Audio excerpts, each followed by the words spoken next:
Good morning student. Class 12th का fourth lesson चल रहा है बेटा हमारा एनी फ्रैंक। फोर्थ लेसन है हमारा डायरी के पन्ने, जिनकी लेखिका कौन है? Anne Frank. कल तक हमने किया था कि एनी फ्रैंक अज्ञातवास के समय किस प्रकार से वो अपने घर छोड़कर कहाँ अपने पिताजी के वहाँ पर ऑफिस में जब रह रही थी वहाँ पर किसी को नहीं पता था। लेकिन सुबह के समय में वो क्या करते थे, अंधेरा रहता था, अपने पर्दे वगैरह रखते थे, हटाते नहीं थे। लेकिन शाम के समय जैसे अंधेरा हो जाता था वह अपने उन पर्दों को हटाते थे और पड़ोसियों वगैरह को अपनी दूरबीन की सहायता से वो देखा करते थे।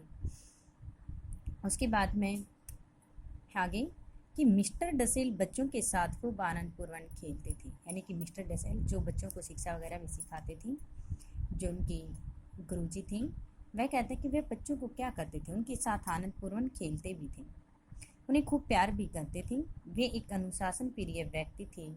वे अनुशासन पर लंबे लंबे भाषण भी दिया करते थे। ये भाषण उबाऊ और नींद लाने वाले होते हैं। यानी कि वो कई बार क्या करते थे, मिस्टर डसेल इतने लंबे भाषण देते थे, सभी बच्चे वहाँ आकर क्या करते थे, यानी कि उपासियाँ देने लगते थे और खुद से सो जाते थे। मैं उनके भाषणों को केवल सुनने का अभिप्राय करती थी। एनी फ्रैंक कहते हैं केवल एक अकेली मैं ही थी जो केवल उनके भाषणों को ध्यान से सुनती थी। वे मेरी इन बातों को मम्मी को बताया करती थी और मुझे खूब डांटा करती थी। फिर मुझे मिसेज वान अपने पास बुलाया करती थी और यह एन की किकी को शनिवार 26 नवंबर सन 1942 के चिट्ठी में लिखी थी। उसने अपनी चिट्ठी के अंदर लिखा था कि किस प्रकार से जब वह मिस्टर डे से सुनाते थे तो वह एक की दो बात बढ़ा चढ़ाकर मेरी मम्मी से जाकर बताते थे। यदि मैं कोई भी शरारत वगैरह करती थी तो उसी समय वह क्या करते थे, सारी बातें मेरी मम्मी को बताते थे और फिर वह उसको मिस्टर डसेल को डांटने की बजाय सारी डांट मुझ पर लगाती थी। कहती कि तुम्हें पढ़ना नहीं है, वहाँ पर शरारतें करने के लिए जाती हूँ, क्या करती हूँ? तो वह कहते कि इसलिए मुझे उनकी भी डांट सुननी पड़ती थी, इसलिए मिस्टर डसेल मुझे अच्छी नहीं लगने लगी थी। शुक्रवार 19 मार्च सन 1943 की चिट्ठी में किट्टी को एन लिखती है कि हमें यह सुनकर निराशा हुई कि टर्की अभी युद्ध में शामिल नहीं हुआ है। यह भी खबर थी कि एक केंद्रीय मंत्री का बयान आया था कि जल्द ही टर्की यह तटस्थता खत्म कर देगा और अखबार बेचने वाला चिल्ला रहा था कि टर्की इंग्लैंड के पक्ष में और भी अनेक तटस्थता खत्म कर देगा, अखबार बेच कर देगा। उत्साहपूर्वक अफवाहें सुनने को मिल रही थी।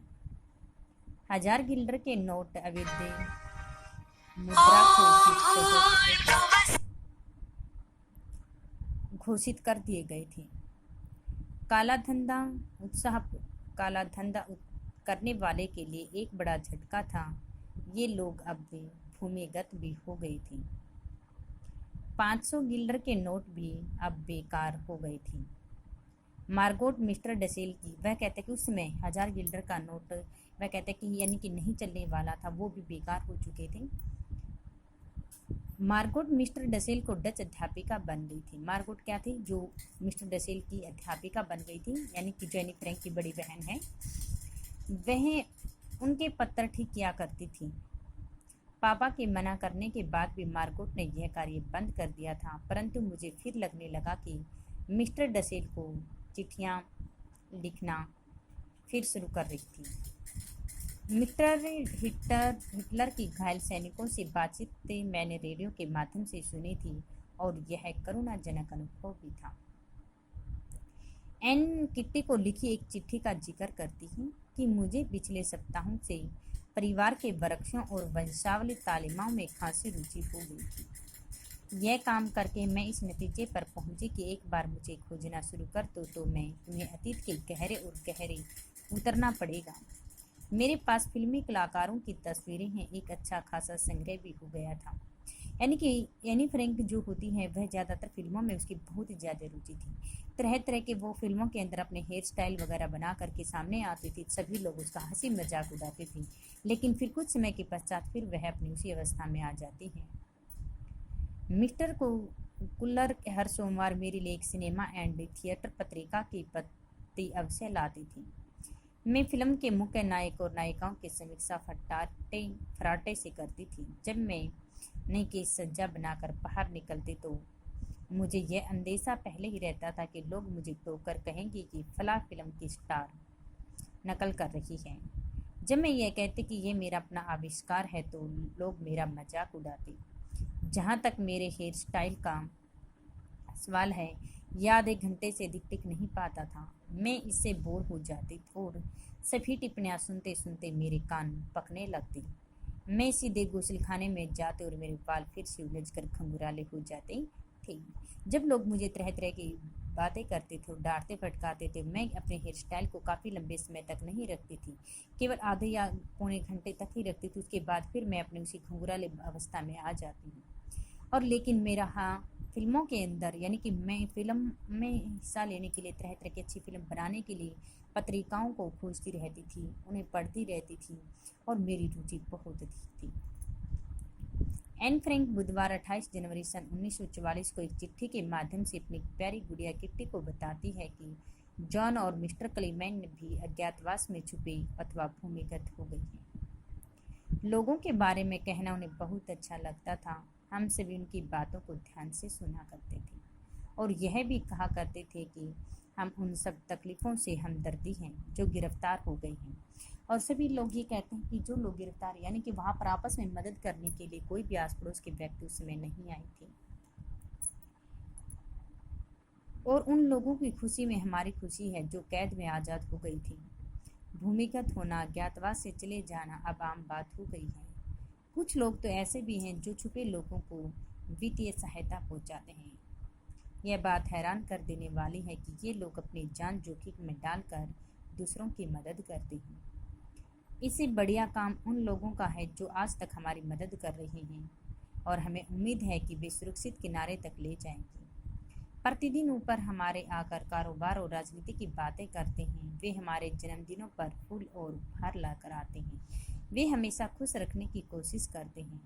वे सदैव अपनी बेहतरीन भावनाओं से प्यार के मारे दिल को जीत लेते हैं। वह कहते हैं कि लेकिन हमारे साथ में रहने वाले कुछ व्यक्ति तो ऐसे कि जो हमारी हर प्रकार की खुशियों को शामिल होना चाहते हैं। वे हमें किसी प्रकार की कोई तकलीफ हर प्रकार से हमारी सहायता करते हैं, रहन सहन, खान पान, हर बाहर की बातें बताने में और हमारे जन्मदिन वगैरह आदि पर हर प्रकार के उपहार लाने में सभी प्रकार से सहायता हैं।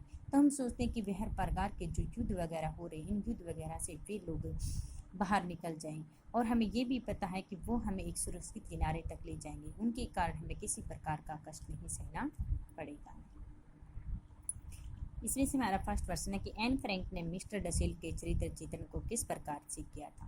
कि जो मिस्टर डसेल थी वो क्या थी, एनी फ्रैंक के पिताजी के दोस्त थे। वह उनके साथ काम करते थे और विश्व युद्ध में जब एन के परिवार को अज्ञातवास के रूप में 2 वर्ष बिताने पड़े तो मिस्टर डसेल भी उनके साथ पिता के कार्यालय के गोदाम में रह रही थी।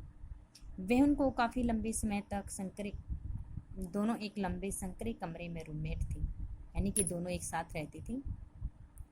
एन डसेल के चरित्र के बारे में फिर वह बताते कि वैसे तो मिस्टर डसेल बच्चों के साथ बहुत ज़्यादा खूब खुश रहते थे, उनसे बातें करते थे, अनुशासन के मामले में बताते थे और लंबे लंबे भाषण देते थे। सभी व्यक्ति उसे के सुनकर नींद आ जाती थी, लेकिन मैं उसके भाषणों को ध्यान से सुनती थी। लेकिन फिर भी उसके बाद भी वो डांटते फटकारते थे, मेरी माँ से आकर शिकायत करते थे, अच्छे खासे चुगलखोर थे। वे जानबूझकर मम्मी से ऐसी बातें किया करते थे और माँ भी उनकी हर एक लंबा उपदेश दिया करती थी। उनकी बातों को सुनकर माँ मुझे डांटते फटकारते एक लंबा भाषण देने लग जाती थी। इसलिए मिस्टर डसेल के बारे में एन के एक सिर दर्द था, एन सिर दर्द था, इसलिए वह उसे अब ये तो हर प्रकार की बातों में मेरी माँ से शिकायतें करते, इसलिए एनी फ्रैंको से कुछ नफरत भी होने लगी थी। एन फ्रैंक की डायरी के आधार पर एन के चरित्र की विशेषताओं का वर्णन कीजिए। भावुक, कि एनी फ्रैंक एक भावुक व्यक्ति भी थी। वह अपने माता पिता से बहुत अधिक बातें करती थी, प्यार करती थी। वह छोटी छोटी बातों को अपने दिल से लगा देती थी। जब भी मिस्टर डसेल उसकी मम्मी से उसकी शिकायतें करते तो वह बहुत भावुक हो जाती थी, उनसे परेशान हो जाती थी। तो वह उसके प्रति उनके मन में क्या था, उनका मूड जब खराब हो जाता था तो उसमें रात को सोने से पहले अपनी हर प्रकार की कमियों के बारे में वो ढूंढती रहती थी, कि आज मैंने कौन सी गलती, जिस गलती के कारण मुझे इतना डांटा फटकारा गया है। और कभी कभी इतनी भावुक भी हो जाती थी कि वह जब उसे कोई डांटता था उसमें वह रोने भी लग जाती थी। फिल्मी जगत की प्रभाविता, एन फिल्मी पत्रिकाओं को पढ़ने का उसे बहुत अधिक शौक था। नायक नायिकाओं को संकलित करती थी। समीक्षाएं फटकार वह कहते थे कि यानी कि फिल्मों के अंदर वह अपने नायक और नायिकाओं का रोल निभाने में बहुत अच्छी थी। वह अपनी बाल फिल्मी कौन की तरह अपने बालों को सजाती संवारती थी, हेयर स्टाइल वगैरह बनाती थी। जैसे ही जब वह बाहर निकलती थी, उससे मैं सभी व्यक्ति उसे टोक देते थे। तो वह उनकी बातें सुनते सुनते वह क्या करती थी, लेकिन अपने हेयर स्टाइल को काफ़ी समय तक नहीं रख सकती थी। वह आधे पौने घंटे में अपने बालों को उसी अवस्था में ले आती थी, घुंघराले अवस्था में। परिश्रमी, वैसे तो एनी फ्रैंक एक परिश्रमी महिला भी थी, बालिका भी थी। जब उसे पता चला कि ज्ञातवास के समय उसे घर छूटना है, तो उस समय उसने क्या किया था, जल्दी जल्दी अपने थैले के अंदर सभी प्रकार के कंघा, पिता के कार्यालय के सामान, मार्गोट और माँ को थक कर सो चुकी थी। तो उस समय वह क्या थी, जब अज्ञातवास के समय में वह अपने घर आए थे, उस समय सभी व्यक्ति हार थक कर सो गए थे, लेकिन वह सारी रात अकेले ही काम करती रही थी। और कुछ समय के पश्चात उसकी बहन मार्गोट भी सो चुकी थी, लेकिन एन अपने पिता के साथ लगातार गोदाम के कमरों में सफाई कर रही थी, चारों ओर बिखरे सामान को एक स्थान पर एकत्रित कर रही थी। उसने कभी किसी से कोई परवाह नहीं, एक बार भी खाना नहीं खाया था और लगातार पूरे दिन वह काम करती रही थी। प्रकृति प्रेमी, यानी कि एनी अत्यधिक प्रकृति प्रेमी भी थी। उसे प्रकृति को निहारना देखना बहुत अच्छा लगता था, क्योंकि रात के समय में वह क्या करती, अपनी खिड़की दरवाजों से पर्दों को हटा करके उसमें रात की चांदनी रात के समय में सितारों को, चांद को घंटों तक देखती रहती थी। उसे वो दृश्य बहुत अच्छा लगता था, क्योंकि दिन के समय में तो कभी कोई उनको देख ना ले, इसलिए वह नहीं ऐसा करती थी। नारी के अधिकारों के प्रति सचेत, एन एक जागरूक किशोरी भी थी। वे नारी के अधिकारों के पक्षधर में वे सभी व्यक्तियों को कहते कि नारियों को भी यानी कि पुरुषों के समान अधिकार सम्मान मिलने चाहिए, क्योंकि वो भी पुरुषों के समान हर प्रकार के कार्य करती हैं। और सर्दी में नारी इतनी ताकतवर बन जाए कि लोग उनका सम्मान भी करने लगे। एनी फ्रैंक पीटर से बहुत अधिक प्रेम करती थी। उसने अपनी चिट्ठी में भी लिखा, उसने कहा था कि यदि मैं 1-2 दिन के लिए यदि एन पीटर के कमरे में नहीं जाती हूँ, तो उसे बिना देखे मेरा पूरा हाल हो जाता था। मैं उसके लिए तड़पने लगती थी। पीटर भी वैसे एक बहुत अच्छा लड़का था, वह भी मुझे कभी निराश नहीं करता था। पीटर और एन दोनों बैठकर भविष्य, वर्तमान, सब प्रकार की बातें किया करती थी, इस चीज़ की महसूस करती थी। वह उनका पीटर प्रति प्रेमी भी था, प्यार करते हुए भी सामने कभी व्यक्त नहीं किया था, और उस निराशा भी हो जाती थी। एन को किस कारण से लगा कि उसकी पूरी दुनिया ही उलट पुलट गई है। एन जब बुधवार के समय 8 जुलाई 1942 ईस्वी को उनका संदेश आया कि यहाँ से आपको जाना है, उस समय उसकी बहन मार्गोट केवल 16 वर्ष की थी और उनका बुलावा उनका बुलावा आ जाता है। यातना सिरों में उसे बुलाया जाना होता है। वह कहते कि मैंने जो कुछ सोच रखा था वह सब कुछ उलट पुलट हो गया है। एन के माता पिता बिल्कुल स्वीकार नहीं था कि वह तुरंत ही भूमिगत हो जाने का निश्चय कर लिया जाए, इसलिए वह कहते कि मेरी जो दुनिया है उसमें पूरी ही उलट पुलटे गई थी। अज्ञातवास के इसमें जाते समय परिवार के चारों लोगों ने क्या पहना था, तो अज्ञातवास के इसमें जा रहे थे, चारों लोगों ने बहुत सारे कपड़े पहने थे, क्योंकि उस समय बहुत सारी सर्दी थी। लेकिन जहाँ वो जा रहे थे उस समय क्या थी, ज़्यादा सामान वह लेकर नहीं जा सकते थे, इसलिए अपने 2-2, 3-3 जोड़ी कपड़े पहने थे, पैंट शर्ट वगैरह, और कुछ सामान जो अतिरिक्त वह अपने थैलों में भर लिया था। एन ने अपने थैले में क्या क्या भरा था, एन ने अपने थैले में डायरी, रुमाल, स्कूली किताबें, अपने पुरानी चिट्ठियाँ वगैरह होती हैं, अपनी यादगार के लिए उसने सारी की सारी चीज़ें उसमें भर ली थी। एन ने अपनी बिल्ली को कहाँ और किसकी देखरेख में छोड़ दिया था। उन्होंने अपनी बिल्ली को पड़ोसियों के यहाँ छोड़ दिया था, और अब उसकी देखभाल करने के लिए उन्होंने क्या किया था, रसोई में यानी कि बिल्ली के लिए बहुत सारा मिर्च वगैरह आदि भोजन भी रखकर भी आई थी। लोग चाहकर भी भागने वाले एन के परिवार की सहायता क्यों नहीं कर सकी थी कि 9 जुलाई 1942 ईस्वी को बरसात पूरी तरह से ढेर सारा कंधों पर लोग सामान बांधे हुए ढेर सहम रहे थे, जाते थे, लेकिन उनके लोग चाहकर भी उनकी सहायता नहीं कर सकते थे, क्योंकि उन्हें पता था कि ये अज्ञातवास के समय सभी सोचते थे उनकी सहायता करने के लिए, क्योंकि हिटलर यहूदियों ने अपनी पहचान के लिए पीला सितारा पहनना आवश्यक किया था। परिवार ने कहाँ छिपने का निर्णय किया था। पूरे परिवार उनके पापा के ऑफिस में यानी कि ऊपर छिपने का निर्णय लिया था कि वहाँ पर केवल उनके दोस्त ही हैं। Mister colder, mister Clement, PF vascular आदि 4 लोग ही रहते हैं। केवल उनको ही इस छिपने के विषय के बारे में पता था, बाकी किसी को भी नहीं पता था कि यहाँ पर क्या है।